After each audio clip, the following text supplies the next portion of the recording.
Бәріңе сәлем, құрметті оқушылар. Бүгін біз сіздермен мына есепті талдайтын боламыз. Көбі бұл есепті оңай деп шатасып жатады, бірақ бір мағынасын түсінбейді. Қазір сіздерге жақсылап түсіндіріп беретін боламын. Мына есепте былай дейді. Биік тау баурайында бала өзінің даусының жаңғырығын 1,6 секундтан кейін естісе, таудың орналасу қашықтығы дейді. Яғни бізде уақыт беріліп қойған, т тең болады. Бізде 1,6 секунд дейді жақсы. Және дыбыстың ауада таралу жылдамдығы бізде всегда 340 метр бөлінген секундқа тең, бәріңіз білесіздер. Мына жерде нені тап дейді, қашық тап дейді. Көбі мына екеуін көбейте салады. S тең болады V көбейтілген Т деп. S-тің формуласы осылай, бірақ сендер мына есептің мағынасын түсіну керексіңдер. Бұл есепте былай деп тұр. Биік тау баурайында бала өзінің дауысының жаңғырығын деп тұр. Қараңдар, жаңғырық дейтін бізде всегда былай болады. Мысалы, мына биік таудың басына бір бала тұр deyip елестетейік.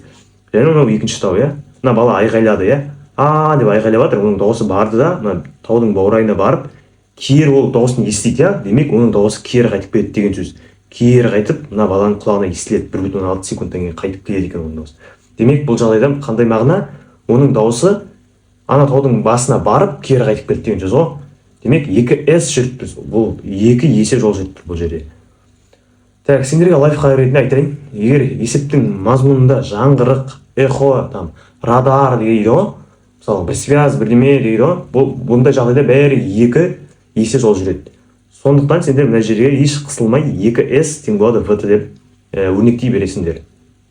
Ары қарай S-ті тапсақ, бұл жерден V көбейтілген Т бөлінген 2 болады. Енді ары қарай шығара саламыз. S тең болады V мен Т-ны көбейтеміз. 340 көбейтілген 1,6 бөлінген 2.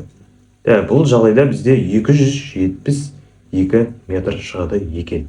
Баршаңызға рахмет. Арнамызға тіркеліп кетіңіздер. Сау, саламатта болыңыздар.